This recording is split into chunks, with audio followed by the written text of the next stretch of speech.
baby, baby, it's a wild world.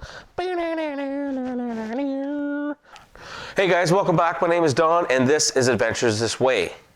Today's video, we are going to be talking about what we've been talking about in the last few weeks. Does that even make any sense?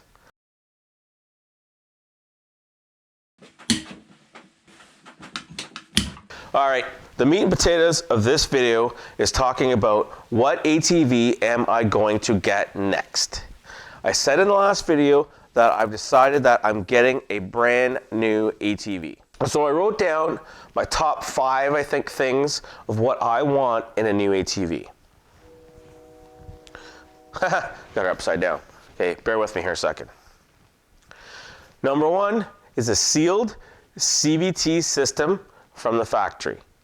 So that basically cuts out any Honda bikes there. You can't go wrong with a Honda. You know, you really can't. But as I've already mentioned before, when it comes to power, man, that power draw has really drawn me in, man. And I want a twin, for sure. So that line's been drawn in the sand. Number 2, premium suspension. I'm not that younger guy. I enjoy comfort as much as I can. Number 3, handling/steering, cornering and trail manners of a machine. That's what I would say in handling. What's it like moving it around in tight quarters or at higher speeds, low speeds, that type of thing. Comfort would be comfort for just the ergonomics, how you sit on the seat comfort, those types of things, just general comfort, how it feels.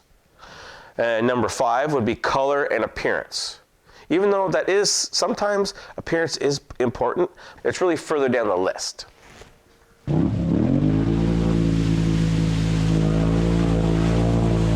So, number 1, sealed CVT system. So with Polaris, you're basically looking at a high lifter. The high lifter is basically the same XP machine that I had that used to sit back over here, right? I know all the ins and outs about it, and I actually did a video that talked about, do you get a high lifter or do you get a sportsman, and do what I did to it. Now the way the high lifter is designed is slow hitting mud holes. It's got no suspension, or sorry, it's got limited suspension travel. It's got big tires that barely fit into the wheel wells, and it's geared very low. So you can't, it's not a trail machine at all, not really. So you go in, make those changes I talked about in that video, change some shocks, change the high gear, you gotta rip apart a brand new machine. The high lifter is really not an option. I was really looking at the Sportsman and Scrambler S models. I love the idea of them, it really hits the suspension component of it. Now, it's a bigger machine, it's a little bit longer, it's a fair bit wider. I'm not worried about the width so much of that one, but it's heavier, and it's the same power plant, the same clutching. The nice thing is, they upgraded all the weak points on the original design. The frame's beefier. The Scrambler has the one from the RZR on the front diff, and the rear diff is exactly the same as on the other machines. So I was really sort of honing in on the Scrambler S.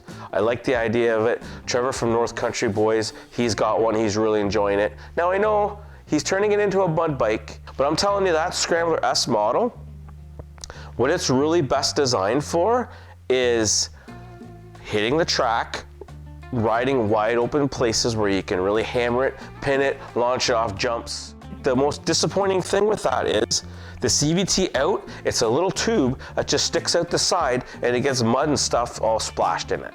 That just makes no sense. So go back to my list here, sealed CVT system. So the Polaris Scrambler, it's just not gonna do the job. So the CVT system, I'd have to come up with something different, and it's friggin' long and it's wide. I'm like, that's not the machine for me. I don't love the look of it. I like the idea of it, but it just doesn't fit. So then I come to the realization that, you know what? Right now, Polaris Off-Road does not have an ATV that's really for me, or really what I want.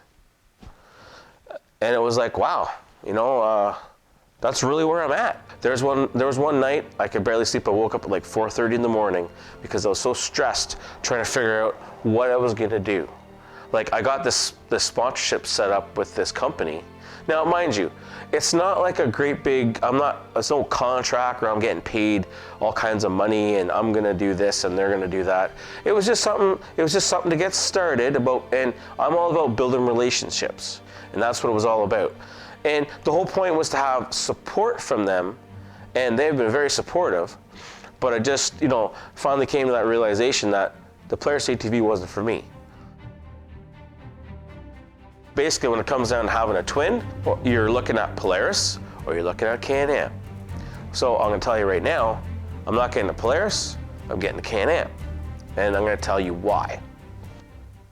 So we just go back to the list. And I want people to try to keep your emotions out of your decisions and how you feel about it. And that's what I tried to do. Sealed CVT system. Can-Am has the best system set up of sealed. Their airbox I believe, is the best system out there. And those things were very, very important for me. Premium suspension. Well, I would have to say the Scrambler S is definitely more premium suspension. Okay. However, there's a few Can-Am models that have premium suspension, and I test drove one of those, and I was very, very happy with it, and I liked it a lot. Handling, steering, comfort. The comfort still, you can't get over the comfort of the Polaris, but it's number 4 on my list. Color and appearance. I like the color of the new Scrambler S. The appearance of it was So when it comes to color and appearance and shocks and sealed CVT system, I was really considering a Can-Am Outlander 1000 XXC. That was the one I narrowed it down to. I already rode one once before. Now, it did have some aftermarket clutching on it, but it was fun, lots of power. The color scheme was awesome.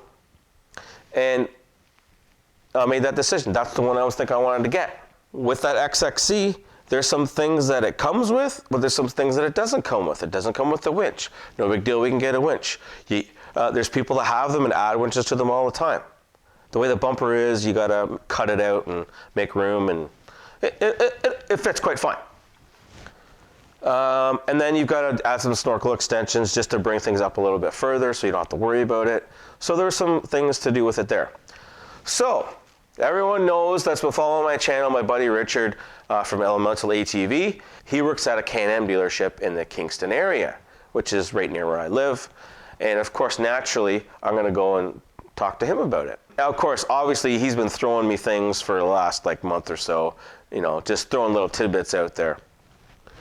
So once I finally got to that point, he's like, yeah, are you serious, man? I'm like, yeah, I'm dead serious. I'm getting a new ATV. I'm getting a frickin' good ATV. I'm getting a premium ATV. I'm not messing around. I'm not buying a 570. And again, I'm not saying that there's anything wrong with getting a 570 or an 850 or 1000 or a 450, whatever it is. But I'm talking about, for me, whenever I've picked machines, I bought demo machines, I bought slightly used machines, and I get the one that's not, the premium level. I get one that's about around here. It's a little smaller engine that does the job because I don't want to spend the money on it or whatever. And then at the end of the day, after using it for a while, you decide, you know what, I wish I had that model that had a little more power, or it had this, or it had this.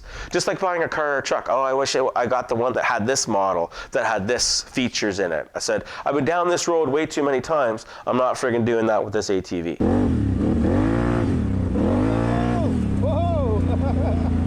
Here's the situation though. Production is low.